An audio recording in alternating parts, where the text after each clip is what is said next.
아주 멋진 전투였어. 아말렉 사람들이 도망가는 꼴을 자네는 봤나? 그렇습니다, 사울왕이요. 그 넓은 골짜기가 아말렉 사람들의 무덤이 될 줄 그 누가 알았겠습니까? 하하하. 그러게 말이야. 하나님께서 분명 기뻐하실 거야. 그렇군요. 그런데 말입니다. 남겨진 수많은 가축들은 어떻게 할까요? 그냥 죽이기에는 너무 아깝지 않습니까? 그러게 말이야. 그것들을 어떻게 하면 좋을까? 그러면 병들고 하찮은 것들은 다 죽여버리고 건강하고 좋은 것들로만 하나님께 제사 드리러 가세. 알겠습니다. 이스라엘과 아말렉 사이에 전투가 벌어졌습니다. 사울은 들라임의 군대를 소집하고 이스라엘 군사 200개의 부대와 유다에서 따로 10개의 부대를 출정시켰습니다. 그리고 전쟁에서 이겨 아말렉 왕 아각을 생포하고 가장 좋은 소와 양은 살려두었던 것이죠. 사실 누가 보아도 지극히 합리적인 판단입니다. 전쟁에서 이기고 난 전리품들을 챙기는 모습에서 한 나라의 왕의 모습을 볼 수가 있습니다. 건강한 가축들을 그냥 불태워 버린다는 것은 너무나도 아까운 일이죠. 목숨을 건 전투를 승리로 이끈 병사들의 사기를 올려줄 수 있는 것은 바로 승리연이라는 것이죠. 그런데 거기에 들어가는 고기만 해도 엄청나게 들어갈 것입니다. 게다가 싸움에서 이겼으니까 하나님께 감사의 제사를 드려야겠죠. 그러려면 제사에 쓰일 제물만도 엄청나게 많게 될 것입니다.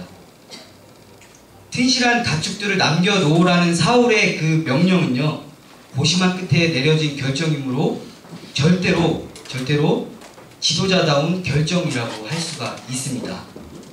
아니, 사울왕이요? 어찌 이럴 수가 있습니까? 사무엘 선지자요, 어서 오시옵소서. 제가 하나님의 계획을 모두 이루어드렸습니다. 그래요? 그럼 지금 내 귀에 들리는 이 양과 소의 울음소리는 대체 뭡니까? 그거 말입니까? 군사들이 전투에서 끌어온 것입니다. 하나님께서 다 없애라고 하지 않으셨습니까? 왕은 어찌하여 남긴 것입니까? 튼튼하고 기름기가 자르르 흐르는 게, 그것으로 하나님께 제사를 드리고 싶어서 가져왔습니다. 그게 문제가 됩니까? 뭐가 문제가 되겠습니까? 저는 이 이야기를 읽으면서 누가복음에 나오는 일명 돌탕, 돌아온 탕자 이야기가 생각이 났습니다. 아버지와 둘째 아들 사이에서 한 사건이 일어나게 되죠. 둘째 아들은 아버지의 재산 중에서 자신에게 떨어지는 일정한 유산을 지금 당장 달라고 말을 하고 있습니다. 여기에서 둘째 아들의 행위를 어떻게 보아야 할까요? 대체적으로 잘못된 것이라는 일관된 주장이 너무나도 많다는 것이죠. 그리고 여러분들도 그렇게 생각하실 것입니다. 만약에 둘째 아들의 요구가 법적으로 문제가 없고, 그리고 합리적 선택이고 실용적이고 현실적인 판단이었다고 한다면 과연 우리는 잘못된 판단이라고 할 수 있을까요? 아니면 오히려 적극적이고 용기를 가진 자고, 그리고 진보적이고 진취적인 성향을 가진 사람이라고 한다면 과연 틀린 얘기일까요? 중국 신장에서 우르무치라는 곳에서 살인사건이 일어났습니다. 한 아파트에서 살던 아들이 친아버지를 살해했습니다. 아들이 매일 하는 것이라고는 늘어지게 잠을 자고 식사 때가 되면 아버지가 해주는 밥만 먹고 빈둥빈둥 대는 그러한 아들이었습니다. 어느 날 바쁘게 출근 준비를 하고 있던 아버지에게 철없는 이 아들이 담뱃값을 요구를 했습니다. 아버지가 냉정하게 돈이 없다고 거절하자 아들이 아버지를 밀쳤고 아버지가 호되게 야단을 쳤는데 이것이 화근이 되어 아버지를 홧김에 흉기로 찔러 살해를 했던 것입니다. 고작 담뱃값 때문에 말이죠. 중국에는 이렇게 빈둥대면서 부모를 갉아먹고 사는 사람들을 컬라오족이라고 부릅니다. 일정한 직업도 없고요, 수입도 없고 부모만 의지한다고 해서 붙여진 중국의 신조어입니다. 그리고 또 일본에는 히키코모리라고 부르는 은둔형 외톨이들이 굉장히 많이 있습니다. 그들은 스스로 사회와 벽을 쌓고 있고요, 그리고 다른 사람들처럼 행동하지 못한다고 혼자만의 착각으로 자기 혐오와 자신감 상실에 빠져서 방 밖을 나오지 못하는 사람들이 굉장히 많다라는 것입니다. 취직할 나이가 됐는데도 취직을 하지 않고 부모에게 얹혀 살거나, 취직을 했더라도 부모에게 의존하는 캥거루족 같은 사람들, 그리고 일할 의지조차 없는 청년 무직자들, 그런 사람들이 점점 많아지고 있다는 것이죠. 그런데 요즘같이 취업난이 이렇게 어려운 시대에 자신의 역할들을 잘 감당하기 위해서 스스로 어떤 방향을 정하고 노력하는 것 자체가 충분히 부모의 마음의 기쁨에 주는 행위라고 생각을 합니다. 굉장히 대견스러운 모습이죠. 그것 또한 부모님의 기대에 부응하기 위해서 많은 우리 청년들이 노력하고 있다는 것입니다. 아까 둘째 아들의 이야기로 넘어가서 최소한 둘째 아들은 장성했음에도 불구하고 부모에게 용돈이나 달라 행패를 부리고, 그리고 그렇게 행패를 부리는 중국의 컬라오족과는 다른 사람이라고 생각할 수 있습니다. 그리고 방구석에 처박혀서 이것저것 요구하면서 속을 뒤집어 놓는 일본의 히키코모리와도 다른 사람이라고 볼 수가 있죠. 둘째 아들은 독립심이 굉장히 강했습니다. 그리고 용기 있는 젊은이고요. 큰 비전을 가진 사람이라고 말을 할 수가 있다는 것입니다. 그런데 무엇이 문제입니까? 바로 이 둘째 아들의 패기가 넘치는 행동에 바로 옳은 것인지 아닌지 판단할 수 있어야 된다는 것이죠. 자신의 분깃을 떼어달라고 요청하는 아들의 모습을 보고 아버지는 아마 가슴이 굉장히 철렁거렸을 것입니다. 왜냐하면 아직 결혼도 하지 않은 나이에 어린 둘째가 재산 상속을 그 자리에서 바로 요구했기 때문이죠. 아버지가 살아있을 때 재산 상속을 달라고 하면 우리 문화도 똑같습니다. 굉장히 폐륜과도 같은 행동이죠. 그런데 그 당시에 요구를 하게 된다면 약 9분의 2 정도는 받을 수 있었다고 합니다. 그런데 이런 일이 자신의 집에서 일어나리라고는 생각하지 못했을 것입니다. 아들은 철없는 행동에 아버지는 수많은 고민을 했을 것이고요. 왜냐하면 그것은 칼을 쓸 줄 모르는 어린아이에게 칼을 주는 행동과도 같기 때문이라는 것입니다. 네, 저도 집에서는 둘째 아들입니다. 둘째라서 그런지 이 성경에 나오는 둘째 아들의 심정을 잘 이해할 수가 있습니다. 제가 철없을 때 아버지께서는 제가 원하는 것들을 굉장히 많이 사주셨습니다. 저는 어려서부터 특정한 물건들을 굉장히 좋아했는데요. 모두 다 아실 겁니다. 마이마이 아시죠?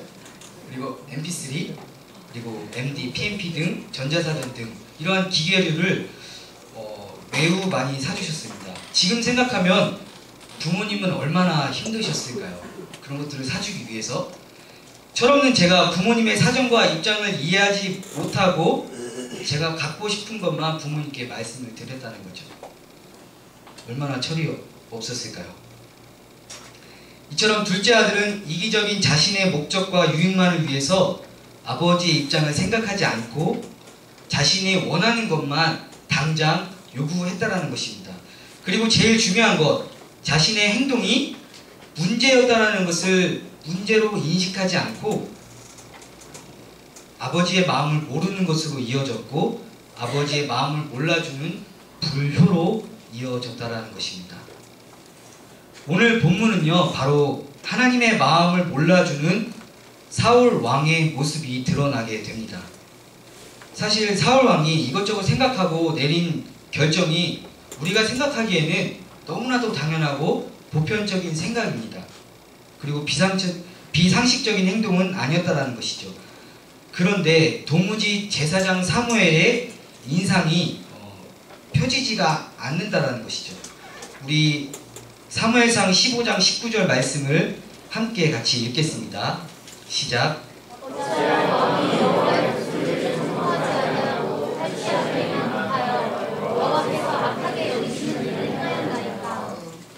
네, 사울은 아마 억울했을 것입니다. 드넓은 골짜기에서 피가 휘날리는 전투를 하고 그리고 아말렉 사람들을 진멸했고 그리고 전쟁터에서 남은 것들로 가장 좋은 것을 골라 하나님께 제사를 드리려고 했습니다. 그것은 보통 전투에서는 그렇게 했기 때문에 사울도 그렇게 하려고 했었죠. 그런데 하지만 분명히 사무엘은 그것은 잘못된 일이라고 말을 하고 있습니다. 왜냐하면 하나님께서 말씀하셨듯이 남자와 여자, 어린아이와 소와 양, 낙타, 나귀까지 모두 진멸하라고 말씀하셨기 때문입니다. 사무엘은 이렇게 말합니다.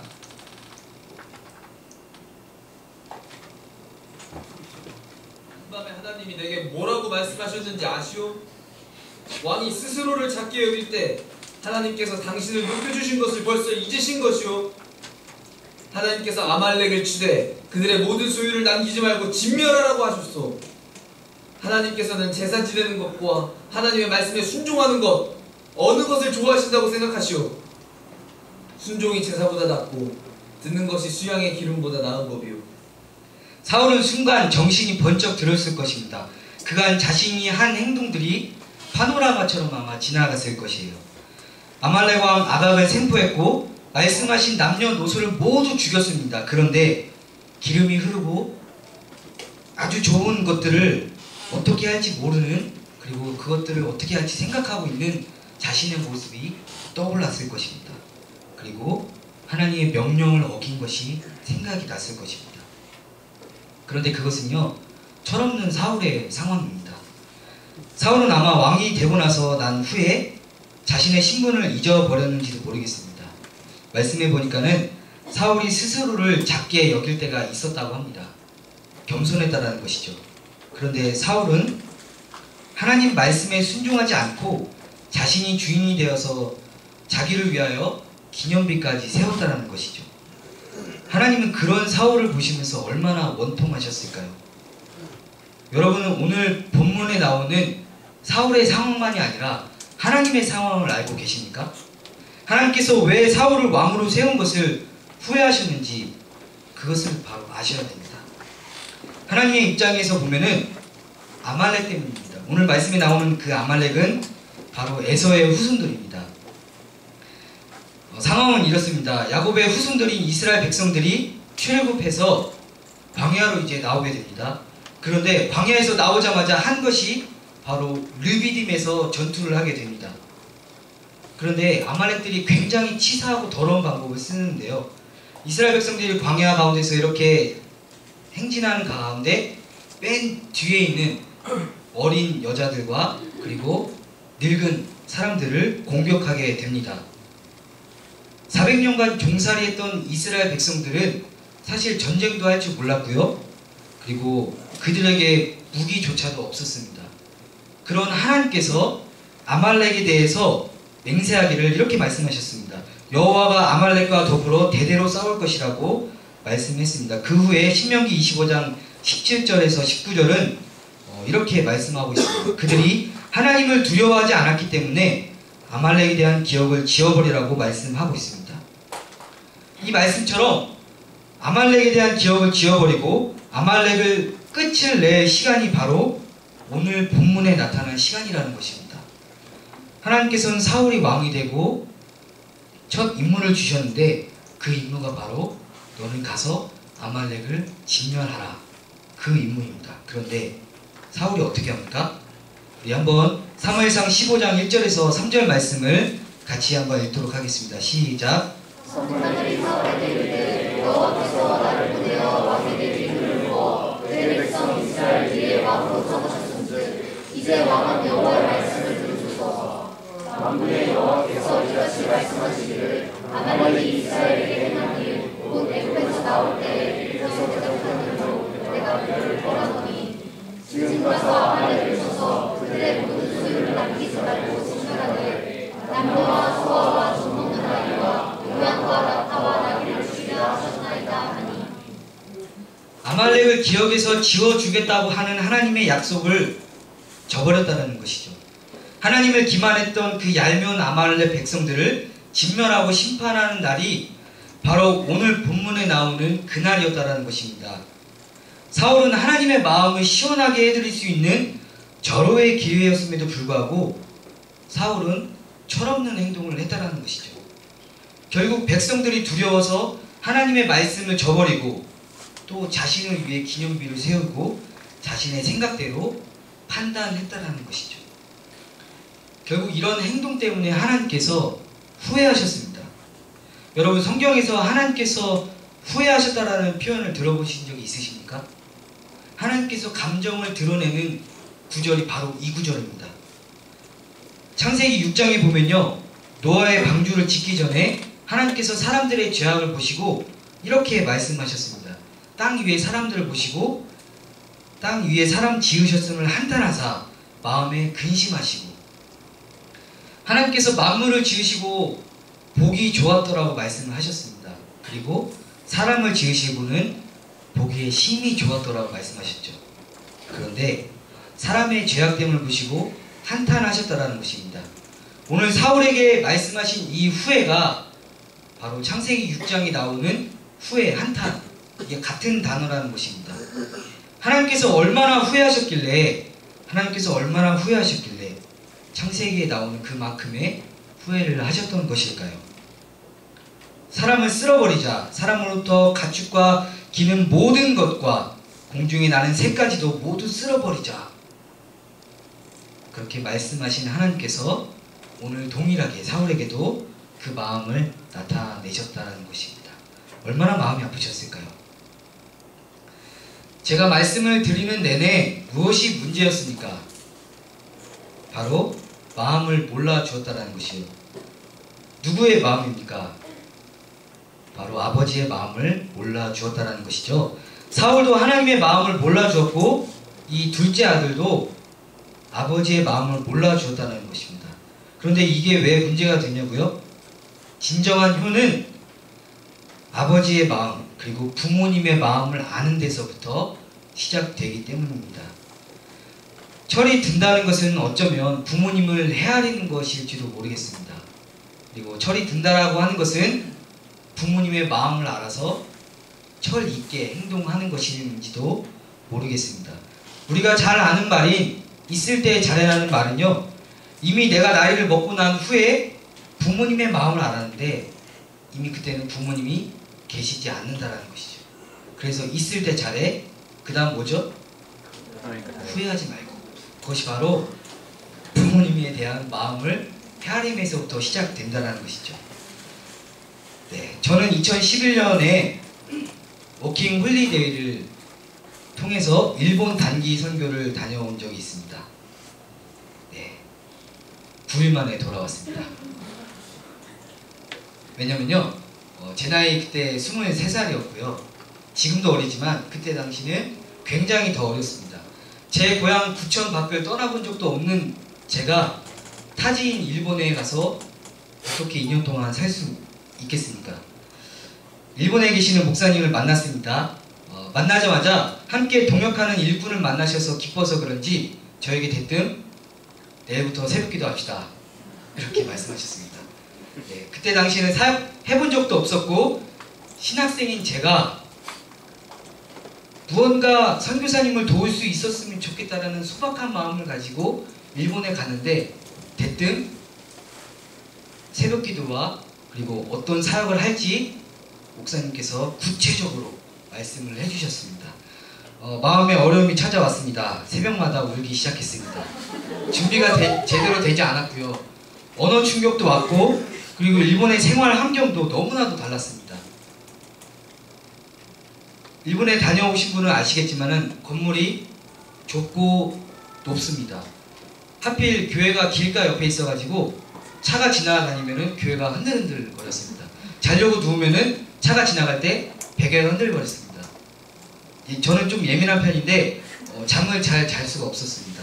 그리고 또 샤워 시설이 없어가지고 4km 떨어진 헬스장에 가서 샤워를 해야만 했었습니다. 매일 그렇게 선교사님은 그렇게 살고 계셨던 것입니다. 너무나도 힘들었습니다. 너무나도 모든 것이 불평이었고 그리고 모든 상황이 힘들었습니다. 그러자 몸이 계속해서 아파만 갔습니다. 그때 아버지로부터 전화가 왔습니다. 아버지는 마침 사우디아라비아에 계셨는데요. 네, 마침 계셨습니다. 울면서 제가 말씀을 드렸습니다. 그때 당시 제가 이명이 있었거든요. 이명이 다시 재발했고 상황이 너무 힘들고 더 이상 있기가 힘들다. 이렇게 울면서 말씀을 드렸습니다. 그리고 이틀 후에 아버지께서 전화가 왔습니다. 이번에는 아버지께서 우셨습니다. 너 때문에 밤에 잠을 한숨도 못 잤다. 아빠도 이렇게 타지에 있는 것이 힘든데 젊은 너라도 힘들지 않다는 법이 있느냐. 그렇게 펑펑 우셨습니다. 저희 아버지는 적어도 자식들 앞에서는 우신 적이 한 번도 없으셨습니다. 그때 철없던 제가 그때 아버지의 사랑을 처음으로 느꼈습니다. 타국에 계신 아버지의 마음을 헤아릴 수 있었다는 것이죠. 우리 잠시 영상 하나 보겠습니다. 저는 아들의 고백이 처음으로 마음에 듭니다. 아버지는 나의 전부이다. 아버지는 내 날개 아래를 받쳐주는 분이시다. 아버지가 없이는 할 수 없다. 그리고 아버지는 이렇게 말합니다. 아들이 없었다면 하지 않았다라고 말을 합니다. 아들이 아버지를 원합니다. 그러자 아버지는 아들을 위해 합니다. 어린 아이의 때만 부모의 손길이 필요한 것은 아닙니다. 매 순간 부모님을 의지해야 할 때도 있습니다. 내리사랑은 있어도 치사랑은 없다는 말이 있습니다. 더 따뜻하게 알을 품기 위해 자신의 가슴털을 뽑는 딱따구리가 있고요. 맹추위와 배고픔에도 알을 품는 펭귄이 있습니다. 산란을 위해 수천 킬로미터 강을 거슬러 올라가는 연어도 있고요. 갓 태어난 새끼를 위해서 자신의 살을 내어주는 가시고기가 있습니다. 10개월간 배에 담고 고통 중에 낳으신 어머니가 있습니다. 그리고 늦은 밤 아파오는 나를 안고 달래주는 우리 아버지가 있고요. 그리고 마지막으로 죄인을 위해 자신의 아들을 내어주셨던 하나님 아버지가 계십니다. 사랑이 위에서 아래로 흐르는 이유는 더 큰 사랑이 위에 있기 때문입니다. 아버지의 굽은 등을, 어머니의 주름진 손을, 예수님의 희생을 다 갚을 수는 없지만 그 사랑을 알아주고 감사함으로 나아가는 것이 바로 우리의 자세라는 것입니다.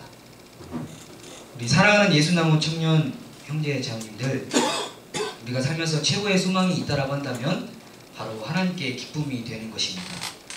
그리고 그것이 가능하기 위해서는 먼저는 하나님의 마음을 알아야 합니다. 하나님의 마음을 읽고 하나님께서 원하시는 것이 무엇인지 늘 생각해야 된다는 것이죠. 그런데 하나님의 마음을 잘 알기 위해서는 결국 부모님의 마음을 잘 헤아려야 된다는 것이죠. 내 부모님의 마음도 잘 헤아리지도 못하면서 어떻게 하나님 아버지의 마음을 헤아릴 수 있겠습니까? 부모님의 마음을 헤아리는 것부터가 바로 효의 시작이라는 것입니다. 감사합니다. 고맙습니다.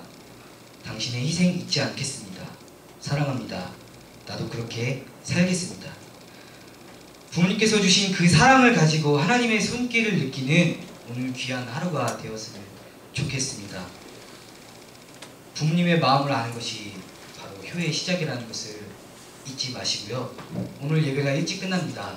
셀모니 나누시고 각자 부모님들께 꼭 인사드렸으면 좋겠습니다. 멀리 계신 부모님이 계신다면 전화로도 먼저 부모님의 마음을 헤아려서 안부 물으시고 그런 좋은 귀한 어버이 주일 되셨으면 좋겠습니다. 기도하겠습니다. 하나님 감사합니다. 하나님께서 우리에게 보여주신